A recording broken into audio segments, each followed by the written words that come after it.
Ram Ram everyone. सभी प्रिय दर्शकों को ideology of astrology Guru channel में हार्दिक स्वागत है। प्रिय दर्शकों, मैं हूं आचार्य अनंत रामदास, उपस्थित हूं एक नई विचारों के साथ।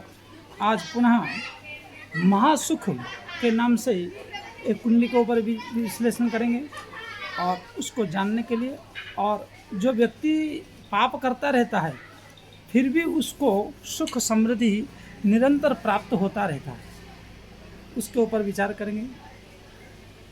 तो पूरा वीडियो को संपूर्ण देखें, और कहीं आपकी भी कुंडली में ऐसा योग है, कहीं रुकावट है, तो उसका निराकरण करने के लिए हमारे साथ आप जुड़ सकते हैं।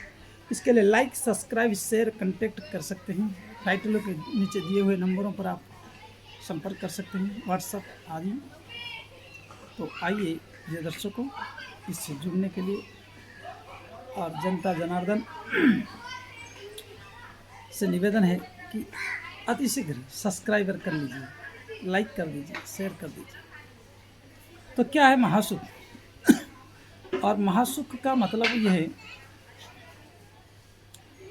कि जीवन में, मनुष्य जीवन मिला, हमारे जीवन सुखमय हो।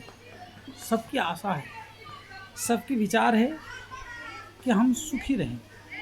कोई भी नहीं चाहता दुख मिले, कोई भी नहीं चाहता कष्ट मिले, परंतु परमात्मा क्या बिना कष्ट दिए छोड़ देंगे? बोले नहीं। जीवन की पूर्वार्ध मतलब उम्र जब कम रहता है, हमारी उम्र जब कम रहता है, तभी हमको सारे सुखों का प्राप्त होना। यह 27/4/95 का जन्म है,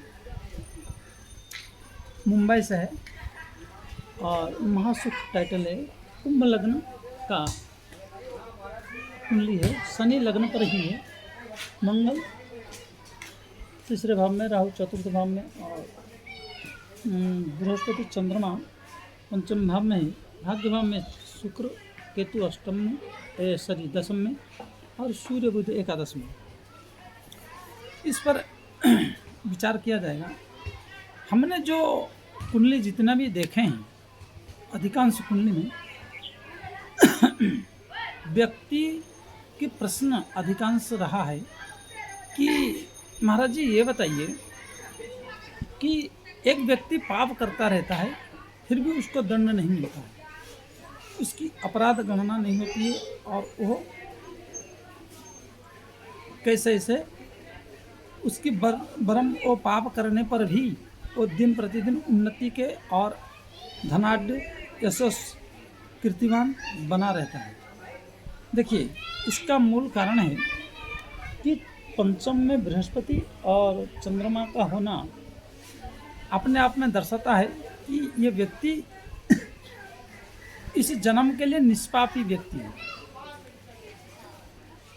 क्योंकि चंद्रमा के ऊपर पंचम दृष्टि पड़ना और या तो युति संबंध होना, वो भी मूल त्रिकोण में पंचम भाव आता है, तो पंचम भाव में इनका युति संबंध होना, और उसी इति संबंध के कारण और उसी पुण्यवान और साथ में ये निष्पाप को दर्शाता है। दूसरी बात, बृहस्पति यहाँ से पंचम दृष्टि से भाग्य भाव को और आय भाव को और लग्न को देखते हैं, तो जिससे ये व्यक्ति लगभग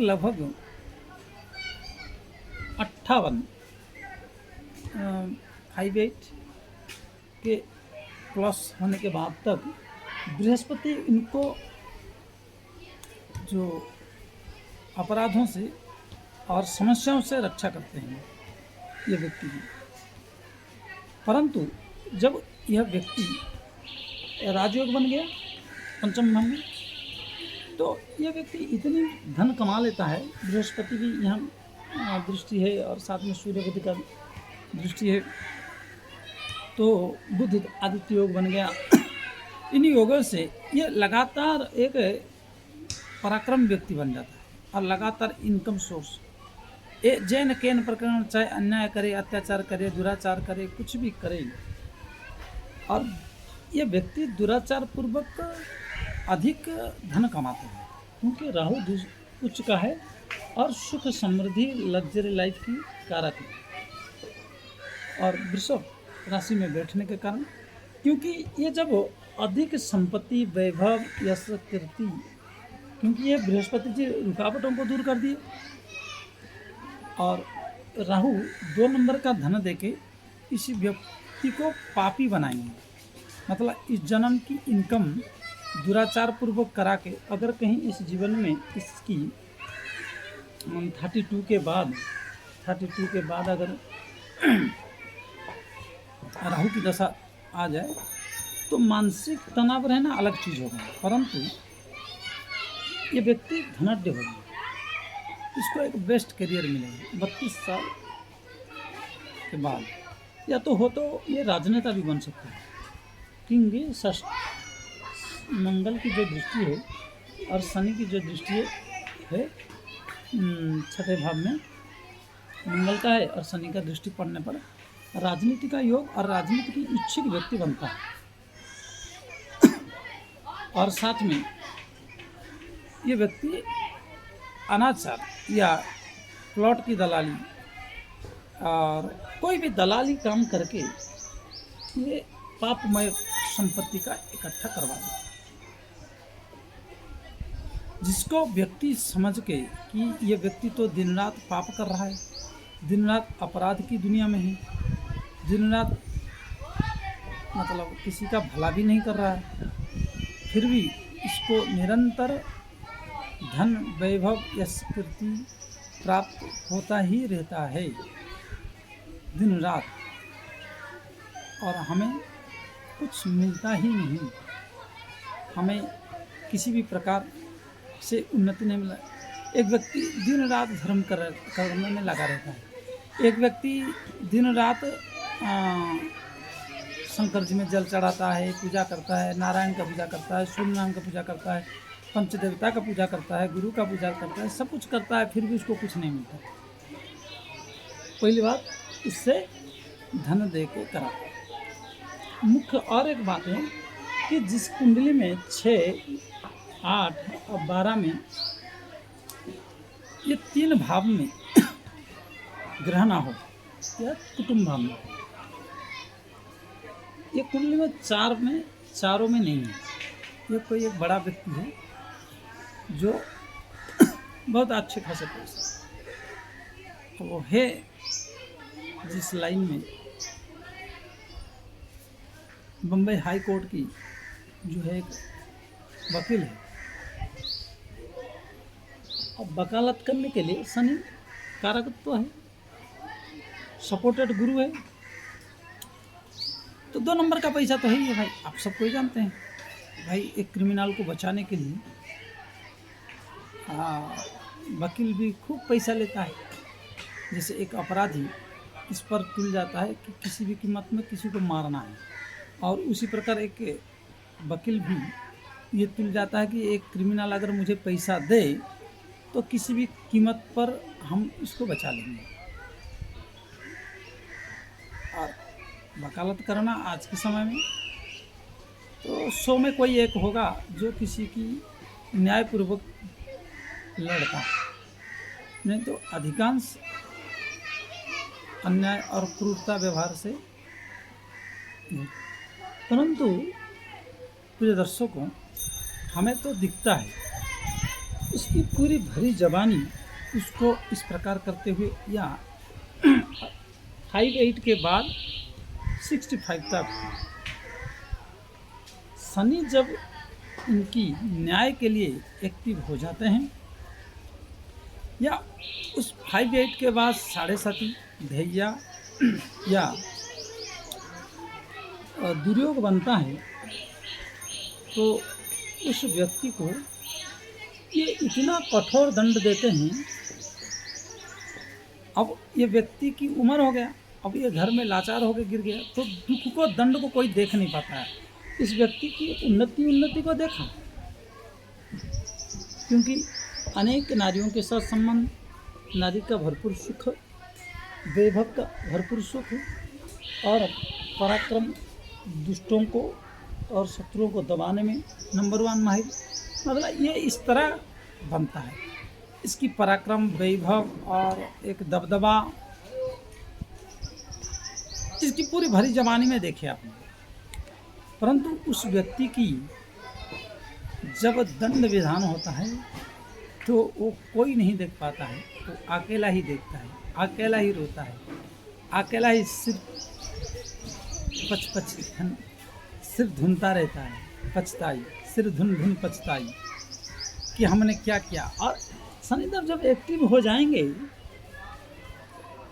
58 के बाद दंड देने पर और न्यायाधीश जब न्याय देने पर तुल जाते हैं तो उसको एक एक कर्म का याद दिला दिला के कि मैं क्यों किया, क्योंकि यह बड़ी पार्ट व्यक्ति का बड़ी पार्ट और हर पल सुई की तरह चुभता रहेगा,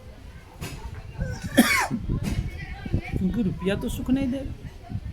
ना बच्चों के लिए जो इकट्ठा किए गए अन्याय अनीति से संपत्ति, वो तो बच्चे तो आपको सुख नहीं दे देंगे, परेशानी कहीं ना कहीं खड़ा करके ही रहेगा और परेशानी आफत का मोल लेके ही दे के ही रहेगा। इसलिए जो कितने जनों के मन में यह भ्रम रहता है कि व्यक्ति पाप करता रहता है फिर भी परमात्मा उसकी सुनते रहते, परमात्मा फिर भी उसको देते रहते, परमात्मा उसी की मानते जो पापी करता है, तो मेरा करबद्ध निवेदन है भाइयों बहनों, आप इस भ्रमित में ना रहिए। क्योंकि जब व्यक्ति एक जवान की जोश में रहता है उस समय दुख मिलने तो सह लेता है, किसी भी तरह उसका निराकरण करके या सहकर पार कर लेता है। परंतु जहाँ शरीर लाचार हो और दुख का पहाड़ हो, ना उस समय रुपया काम आता है ना वैभव का। लेकिन यह योग है तो अवश्य 6, 8, 12 और दूसरी खाली है। अगर इस व्यक्ति को धर्म की संगत मिले, धार्मिक व्यक्तियों से संगत हो जाए तो भगवान की कृपा से ये बहुत अच्छा धार्मिक व्यक्ति भी बन जाता है, क्योंकि धर्म का कारक भी है। और कहीं अगर गलत संगत में और झूठ की रास्ता इनको प्राप्त हो गया तो इनकी जैसे 58 पार हो जाएगा, इसको इतना धुनेंगे इतना धुनेंगे इतना धुनेंगे कि इसकी हर एक गुनाह का हिसाब शनिदेव करते हैं और तब कोई काम नहीं आता, कोई उपाय, कोई टोटका, कोई मंत्र, कोई जंत्र, कोई उपाय, क्योंकि इतना राहु जैसे अन्यायपूर्वक अनेक धन वैभव यश कीर्ति का इकट्ठा करवा देते हैं, उसी प्रकार जब इनको दंड देने के लिए, क्योंकि अन्यायपूर्वक अर्जित संपत्ति और दूसरे को रुलाकर, दूसरे से छीनकर, दूसरे को मनमानी लेकर, दूसरे से अब परेशान करके, दुख देकर, दूसरे के आंसुओं को रुलाकर धन जो अर्जित किया गया है राहु के द्वारा, वो एक दिन बहुत महाविनाश बनाता है, परंतु महासुख देता है जवानी में। ये है आज के समय। अगर आपकी भी कुंडली में अगर इस प्रकार योग है और कहीं रुका हुआ है, कहीं टपक मतलब प्रतिबंधित है, तो आप विश्लेषण करा सकते हैं और हमारे साथ जुड़ सकते हैं। हमारे साथ जुड़ने के लिए और ऐसे वीडियो को पाने के लिए लाइक, सब्सक्राइब, शेयर, कमेंट अवश्य करें अधिक से अधिक। जय श्री राम। आज के लिए इतना ही, पुनः फिर अगली वीडियो में मिलेंगे। राम राम।